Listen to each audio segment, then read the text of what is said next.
Welcome to bird media. నేను మీ పవన్ కృష్ణమూర్తి. హైదరాబాద్ ఆ వైబే వేరు కదా. దేశంలో అత్యంత వేగంగా ఎదుగుతున్నటువంటి మహానగరాల్లో ఒకటి, ప్రపంచ ప్రఖ్యాతి గాంచినటువంటి నగరంగా కూడా ఆల్రెడీ బ్రాండింగ్ అనేది ఉంది. ప్రపంచ దిగ్గజ కంపెనీలు పెట్టుబడులు పెడుతున్నటువంటి మన నగరం, వేల కోట్ల రూపాయల ఐటీ ఎగుమతులు జరిగే నగరం, ప్రతివారం కొత్త ఫ్లైఓవర్లు, స్కైవేలు, మెగా ప్రాజెక్టుల గురించి జరిగే ప్రచారం. కానీ అదే హైదరాబాద్లో ప్రతి ఉదయం ఉద్యోగానికి బయలుదేరే ఒక సాధారణ వ్యక్తి మనసులో మాత్రం అదేనండి, మీ దగ్గర నా దగ్గర, మీ మనసులో నా మనసులో ఒకటే ప్రశ్న: ఈ రోజైనా సురక్షితంగా ఇంటికి తిరిగి వెళ్తానా? పొద్దున్నేదో వెళ్ళిపోతాం, బాగానే ఉంటుంది. సాయంత్రం ఇంటికి వెళ్ళేటప్పుడు వచ్చే క్వశ్చన్ ఇదే: సాయంత్రం ఇంటికి జాగ్రత్తగా వెళ్తానా అని. ఎందుకనంటే ఇప్పుడు ట్రాఫిక్ అంటే చాలా పెద్ద సమస్య హైదరాబాద్ రోడ్ల మీద ఉన్నటువంటి గోతులు. ఏ ప్రధాన రహదారి చూసినా, ఏ కాలనీ లోపలికి వెళ్ళినా, ఏ జంక్షన్ దగ్గరికి వెళ్ళినా అన్ని గోతులే కనిపిస్తున్నాయి. వర్షం పడితే అవి సైతం చిన్న చిన్న చెరువుల్లా మారిపోతున్నాయి. వర్షం లేకపోయినా వాటి చుట్టూ దుమ్ము, రాళ్ళు, పగుళ్ళు ప్రయాణాన్ని పరమ ప్రమాదకరంగా మారుస్తున్నాయి. అంటే ఒక గొయ్యి అంటే కేవలం రోడ్లో పడ్డ ఒక చిన్నపాటి గొయ్యి కాదు. ఒక బైక్ రైడర్కి ఒక ప్రమాదం, అంబులెన్స్ ఒక ఆలస్యం, ఒక స్కూల్ బస్సులో ప్రయాణించే చిన్నారులకి ప్రమాదం, ఒక గర్భిణికి ఇబ్బంది, వృద్ధుడికి నరకయాతన. అంటే ఒక రోడ్డు మీద గొయ్యి ప్రభావం రోడ్డు మీదే కాదు, సమాజం మొత్తం మీద కూడా ఉంటుంది. అంటే ఆ మాత్రం ఉండాలంటారా? మరి ఎందుకు? పన్నులేమో ప్రపంచ స్థాయిలో కడుతూనే ఉన్నాం, మరి రోడ్లు ఎందుకు కాదు? ఎందుకు ప్రపంచ స్థాయిలో అంటున్నాం అంటారా? జిఎస్టీ ఏ పర్సెంట్ దేని మీదైనా కడుతున్నాం, అన్నిటి మీద ట్యాక్స్ కడుతూనే ఉన్నాం. కానీ రోడ్ల దగ్గరికి వచ్చేసరికి ప్రపంచ స్థాయిలో రోడ్లు ఎందుకు ఉండట్లేదు మనకి? ప్రతి సంవత్సరం ప్రజలు రోడ్డు పన్నులు చెల్లిస్తూనే ఉన్నారు, వాహనాల మీద ట్యాక్సులు కడుతున్నారు. ఏది? Life tax. అది కూడా లైఫ్ ట్యాక్స్ కడుతున్నాం. ఇంధనం మీద భారీ సెస్సులు, వ్యాట్లు, ఆస్తి పన్నులు. జిహెచ్ఎంసీకి, ప్రభుత్వానికి వేల కోట్ల రూపాయల ఆదాయం ఎవరి దగ్గర నుంచి వస్తుంది? ప్రజల దగ్గర నుంచి. కానీ ఇక్కడ ప్రజలు అడుగుతున్న ప్రశ్న ఒక్కటే: మేం మా బాధ్యత నిర్వర్తిస్తున్నాం, మీరు అడిగినట్టుగానే మీకు ఆస్తి పన్ను కడుతున్నాం, అన్ని రకాల ట్యాక్సులు కడుతున్నాం, ముందుగానే కట్టేస్తున్నాం చాలా వరకు. కానీ మరి మీ బాధ్యత మీరెప్పుడు నిర్వర్తిస్తారు? మేము చేయాల్సింది మేము చేస్తున్నాం, మీరెప్పుడు చేస్తారు అంటున్నారు. ఎందుకంటే ఇక్కడ రోడ్డు అనేది ఒక విలాసవంతమైనటువంటి వస్తువు కాదు, అది ప్రభుత్వ ప్రాథమిక సేవ. మనుషులకి తాగునీరు ఎంత అవసరమో, విద్యుత్ ఎంత అవసరమో, సురక్షితమైనటువంటి రహదారి కూడా అంతే అవసరం. పైగా ప్రతి సంవత్సరం ఇదే కథ ఎందుకు రిపీట్ అవుతుంది సార్? వర్షాకాలం వస్తుంది, గోతులు పడతాయి, ప్రజలు సోషల్ మీడియాలో పోస్టులు పెడతారు, నాలాంటి వీడియో చేస్తారు, అధికారులు మేము స్పందించేస్తాం ఖచ్చితంగా అని చెప్తారు, అసెంబ్లీలో చెప్పేస్తారు. కొన్ని చోట్ల తాత్కాలికంగా మట్టేస్తారు, కొన్ని చోట్ల తారు తీసుకొచ్చేస్తారు, మళ్ళీ వర్షం పడుద్ది, మళ్ళీ అదే గొయ్యి. ఇదే చక్రం కొన్ని ఏళ్లుగా తిరుగుతూనే ఉంది. 10 ఏళ్ళ 25 ఏళ్ళ ఏదైనా తిరుగుతూనే ఉంది. ఇక్కడ వచ్చే క్వశ్చన్ ఏంటంటే, ఇక్కడ సమస్య వర్షమా? కాదు. సమస్య నాసిరక నిర్మాణమా? కాంట్రాక్టర్ల జవాబుదారీతనం లేదా? పనులు పూర్తయ్యాక నాణ్యత తనిఖీలు జరగకపోవడమా? రోడ్లు తవ్విన తర్వాత సరైన పునరుద్ధరణ లేకపోవడమా? లేక ఇవన్నీ కలిపి ఒక వ్యవస్థాగత వైఫల్యం? సారీ, ఇది వైఫల్యం అనకూడదు, ఇది ఒక వ్యవస్థాగత దోపిడీ అనాలేమో. ఎస్, ఎందుకు ఇది దోపిడీ అనకూడదు? ప్రభుత్వం మంచిగానే ఆలోచిస్తుంది. అవును, ఇక్కడ గోతులు ఉన్నాయన్నారు, రోడ్లు వేయించాలి. సరే, రోడ్లు వేయించారు, మళ్ళీ గోతులు కామనే. ఏది?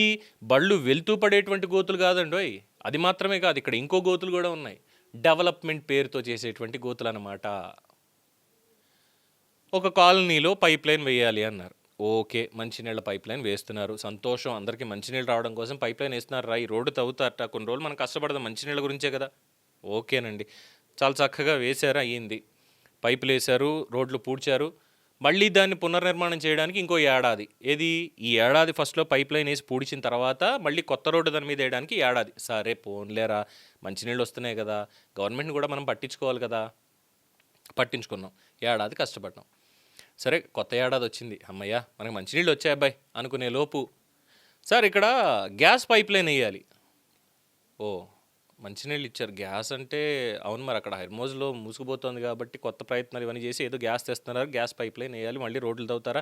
ఓకే, తవ్వండి, ఏం ఇబ్బంది ఏం లేదు. ఓకే, గ్యాస్ పైప్ లైన్ వేశారు, మళ్ళీ దానికి సంబంధించి ఇంకో ఏడాది అయిపోయింది. మళ్ళీ వచ్చారు, ఈసారి డ్రైనేజ్ పైప్ లైన్ వేయాలి సార్. అవును కదా, నీళ్ళు ఇస్తున్నారు, తాగుతున్నాం, పోస్తున్నాం, గ్యాస్ వచ్చింది, వండుకుంటున్నాం, తింటున్నాం, పోస్తున్నాం, ఇదన్నీ వెళ్ళాలంటే పైప్ లైన్ మరి డ్రైనేజ్కి ఉండాలి కదా. మనకు ఆల్రెడీ వేసింది ఎప్పుడో వేసారట, పాతది, అది పనిచేయదు కదా. ఇప్పుడు అందరికీ జనాభా పెరిగింది కాబట్టి పెద్ద పైప్ లైన్ వేయాలి కదా. ఓకే, తవ్వుకోండి అమ్మా. ఓకే, పైపులు తెచ్చారు, పెట్టారు, రోడ్డు తవ్వారు. మళ్ళీ ఎక్కడో మధ్యలో గవర్నమెంట్ మారింది, పనులన్నీ ఆగిపోయాయి. ఇంకో ఏడాదిన్నర బొక్క. ఆ తర్వాత మళ్ళీ వేశారు. ఈ ఏడాదిన్నర ఎంత మొత్తుకున్నా ఏం చేసినా అంతా అయ్యింది, క్లియర్ అయిపోయిందా? వాటర్ పైప్ అయిపోయింది, గ్యాస్ అయిపోయింది, మురుగునీరు అయిపోయింది. సార్ వర్షం నీరు వెళ్ళడానికి డ్రైన్ పైప్ వేయాలి సార్, తవ్వాల్సిందే మళ్ళీ. సార్ ఇక్కడ కేబుల్స్ వేయాలి సార్, ఎలక్ట్రిక్ కేబుల్స్ వేయాలి సార్, అండర్ గ్రౌండ్ కేబుల్స్ వేయాలి సార్, తవ్వాలి మళ్ళీ. సార్ ఇంటర్నెట్ కేబుల్స్ వేయాలి సార్, లేదంటే ఇగో ఈ కైండ్ ఆఫ్ కేబుల్స్ వేయాలి సార్, తవ్వాలి మళ్ళీ. సార్ పైప్ ఇక్కడ చిన్నదైపోయింది సార్, పెద్దది మళ్ళీ పైప్ మార్చాలి సార్, మళ్ళీ పెద్దగా తవ్వాలి, మళ్ళీ తవ్వండి. ఏంటి ఇక తవ్వడం వేయడం, తవ్వడం వేయడం, తవ్వడం వేయడం. మరి ఇది ఎప్పటికి ఆగుతుంది? అంటే ఇక్కడ డెవలప్మెంట్ చేయడానికి తప్పుపట్టడంలా, but the kind of work they are doing, అది ఇక్కడ తప్పుపట్టాల్సి వస్తుంది. దానికి ప్రజలు ఇబ్బంది పడాల్సి వస్తుంది. ఎందుకంటే ఇక్కడ విఐపి రూట్లు, సామాన్య రూట్లు, సపరేట్ రూట్స్ అనేవి ఉన్నాయి కదా, దాని గురించి చెప్పుకోవాలి. ఒక ముఖ్యమంత్రి బయటకు వచ్చినా, ఒక మంత్రి కాన్వాయ్ వెళ్ళినా, ఒక వివిఐపి పర్యటన ఉన్నా ఆ రూట్ మొత్తం ముందు పరిశీలిస్తారు. పరిశీలించి గోతులుంటే రాత్రికి రాత్రి పూడుస్తారు, మొత్తం క్వాలిటీ చెక్ చేస్తారు, క్లియర్ చేసి పెడతారు. డివైడర్లు శుభ్రం, పెయింట్లు వేస్తారు, రోడ్లు మెరిసిపోతాయి. అబ్బా ఇంకేముంది, అసలు మామూలుగా లేదు కదా, రోడ్లకు మహర్దశ వచ్చేసింది అనుకుంటాం. ఇది తప్పు కానే కాదు, ఇది భద్రత కోసం చేయాల్సిందే. కానీ అదే శ్రద్ధ ప్రతిరోజు లక్షలాది మంది ప్రయాణించే రోడ్ల మీద కూడా ఉండాలిగా. అసలైనటువంటి పన్ను కట్టేటువంటి వాళ్ళు ఎవరున్నారో వాళ్ళ ప్రయాణానికి ఉపయోగపడాలిగా. ఎందుకనంటే ప్రజల ప్రాణాలకు కూడా విలువ అంతే ఉంది. ఒక డెలివరీ బాయ్ ఉంటాడు, తను కూడా సమయానికి వెళ్ళి పని చేయాలి. అంత విలువైన తన సమయం కూడా ముఖ్యమంత్రికి ఎంత అయితే ఉంటుందో అంతే. ఒక ఆటో డ్రైవర్ వెన్నెముక కూడా చాలా విలువైందే. ఒక ఉద్యోగి బైక్ కూడా అతని కష్టార్జితమే. ఇక్కడ ఈ రోడ్డు మీద గోతులు అనేవి కేవలం అసౌకర్యాన్ని మాత్రమే కాదండి, ఆర్థిక నష్టం కూడా. ఒక గొయ్యి వల్ల టైర్ పంచర్ అవుతుంది, షాక్ అబ్జార్బర్లు దెబ్బతింటాయి, వీల్ అలైన్మెంట్ పాడైపోతుంది, ఇంధన వినియోగం పెరుగుతుంది, ఈ ట్రాఫిక్లో గంటల సమయం వృధా అయిపోతుంది, ప్రమాదాల వల్ల వైద్య ఖర్చులు, ఇవన్నీ కలిపి చూస్తే ఇక్కడ ఈ రోడ్ల మీద ఉండేటువంటి గోతులు అటు ప్రభుత్వానికే కాదు, రాష్ట్ర ఆర్థిక వ్యవస్థకి కూడా నష్టం, ప్రజల ఆర్థిక ప్రమాణాలకు కూడా నష్టం. మరి ఇప్పుడు ప్రభుత్వం ఏం చేయాలి? ఇదేమి రాజకీయ విమర్శ కాదు, విమర్శ చేయాలంటే ఇంకా చాలా ఉంటాయి. ఇది ఒక పౌరుడి విజ్ఞప్తి. వర్షాలు తగ్గిన వెంటనే నగర వ్యాప్తంగా పాత్హోల్ ఎమర్జెన్సీ మిషన్ ప్రకటించాలి. ప్రతి గొయ్యికి జియో ట్యాగింగ్ చేయాలి. ఎక్కడెక్కడ ఎన్ని గోతులు ఉన్నాయి, ఎన్ని పూడ్చారు, ఎవరు కాంట్రాక్టర్, ఎంత ఖర్చు చేశారు, ఎంత అమౌంట్ వాళ్ళకి ఇచ్చారు, ఈ సమాచారం అంతా ప్రజలకు ఆన్లైన్లో ఎప్పుడూ అందుబాటులో ఉండాలి. ఒక రోడ్డు ఏడాదిలోపే పాడైపోతే దాని బాధ్యత కాంట్రాక్టర్దే అవ్వాలి. ప్రజల డబ్బుతో మళ్ళీ అదే రోడ్డు వేయించేటువంటి వ్యవస్థకి ముగింపు పలికి తీరాల్సిందే. ప్రభుత్వాలు వేల కోట్ల ప్రాజెక్ట్ తోటి చరిత్రలు సృష్టిస్తాయి, సంతోషం. ఆకాశాన్ని తాగే టవర్లు నిర్మిస్తారు, సంతోషం. ప్రపంచ స్థాయి పెట్టుబడులు తీసుకొస్తారు, ఫెసిలిటీస్ తీసుకొస్తారు.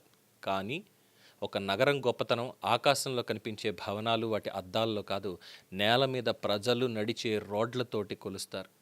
ఒక ముఖ్యమంత్రి విజన్, ఒక మంత్రివర్గం పనితీరు, మున్సిపల్ వ్యవస్థ సామర్థ్యం, వాటి అసలు పరీక్ష సచివాలయం ముందు కాదు, సాధారణ పౌరుడు ప్రతిరోజు ప్రయాణించే రోడ్డు మీదే జరుగుతుంది. హైదరాబాద్ నిజంగానే గ్లోబల్ సిటీ కావాలి అంటే గ్లోబల్ ఇన్వెస్టర్లను ఆకర్షించడం మాత్రమే కాదు, ఒక సాధారణ పౌరుడు భయపడకుండా తన ఇంటి నుంచి ఆఫీసుకి వెళ్ళగలిగే రోడ్లని కూడా నిర్మించాలి. అది అసలైనటువంటి అభివృద్ధి, అదే మంచి పాలనకి మొదటి కొలమానం. అందువల్ల సరే, గోతులు పూడ్చినటువంటి వాళ్ళని పంపించేశారు కదా, ఇప్పుడు అది పూడ్చేటువంటి అవకాశం వచ్చింది. రేవంత్ అన్న, మరి మీరు ఆ గోతులు పూడుస్తారా, లేదంటే ఆ గోతులోకి వెళ్ళిపోతారా, అంటే ఓడిపోతారా? అది ప్రజలు నిర్ణయిస్తారు. మీరు పనిచేశారా, మిమ్మల్ని ఆ గోతుల్లో వేయాలా, లేదు వాళ్ళని ఆ పట్టం గట్ట అక్కడ కూర్చోబెట్టాలా, అది ప్రజలు నిర్ణయిస్తారు. సో సామాన్యుడు నడిచేదానికి సరైనటువంటి రోడ్లు వేయించండి అన్న. ప్రజలందరికీ ఇదే ఇబ్బంది. అడ్డదిడ్డమైనటువంటి ఈ మధ్యన ఇంకొకటి వచ్చింది, స్పీడ్ బ్రేకర్లు. స్పీడ్గా నడుపుతున్నారు, ఇక్కడ యాక్సిడెంట్లు అవుతున్నాయని చెప్పని ఆ స్పీడ్ బ్రేకర్లు వేస్తున్నారు. సాధారణంగా ఫస్ట్ గేర్లో బండేసి దాని మీద అలా ఎక్కించేసరికే వెన్నునొప్పి వస్తుంది. ఇవి కాకుండా రంబుల్స్ ఎందుకు వేస్తారో తెలియదు, రోడ్డు మీద నడ్డి పడిపోతుంది వాటి వల్ల, ఆ కుదుపులకి వాటికి. సరే, మెయిన్ రోడ్డు మీద ఎక్కడన్నా వేశారు, హైవేకి స్పీడింగ్ ఉండకూడదు అన్నదానికి అనుకుంటే, కాలనీల్లో, సాధారణ కాలనీల్లో సైతం రంబుల్స్ వేసేస్తున్నారు, ఎందుకో తెలియదు. బళ్ళు పాడైపోతున్నాయి, ప్రతిసారి సర్వీస్ సెంటర్కి వెళ్ళడం, షాక్ అబ్జర్వర్లు మార్చాలంటే ఒక సామాన్యుడికి ఎంత అవుతుంది, ఎంత ఖర్చు అవుతుంది? బలం తగ్గిపోతుంది, వెళ్ళి ఎముకలు పట్టు తప్పిపోతున్నాయి, నడ్డి ఇరిగిపోతుంది. అల్ట్రా లగ్జరీ వాహనాల్లో వెళ్ళేటువంటి వాళ్ళకి ఇవేం తెలియవు. పెద్ద పెద్ద ఫార్చునర్లు లేదంటే మంచి కార్లు వేసుకుని వెళ్ళే వాళ్ళకి అందులో కూర్చుంటే మంచి కుషన్ సీట్లు, బకెట్ సీట్లు వేసుకుంటారు, ఏసీ వేసుకుంటారు కాబట్టి కనిపించవు.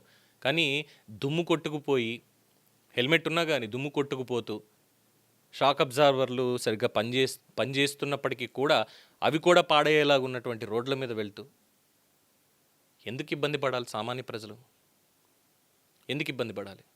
మీకు అక్కడెక్కడో 35వ టవర్లో కూర్చునేటువంటి వాళ్ళకి మాత్రమే అనుకుంటే రోడ్లు కష్టం. పూరిపాకలో ఉండేవాడు కూడా కాళ్ళ మీద నడుచుకుంటూ వెళ్తాడు. అలాంటి వాడు కాలు బెణికింది అంటే వాడి కుటుంబం మూలబడిపోతుంది. అందువల్ల ఆ గోతులో మీరు పడద్దు అనేది చెప్పదగినటువంటి సూచన. రోడ్లు అద్దంలా మెరవకపోయినా పర్వాలేదు కానీ అడుగడుక్కో గొయ్యి లేకుండా ఉంటే చాలు. ఇదే ప్రజలు కోరుకునేది. ఏమంటారు? మరి ప్రభుత్వం ఇవన్నీ చేస్తుందంటారా? ప్రజలు సమాధానం చెప్పాలి. మీ అభిప్రాయం తెలియచేయండి. చూస్తూనే ఉండండి ది బర్డ్ మీడియా.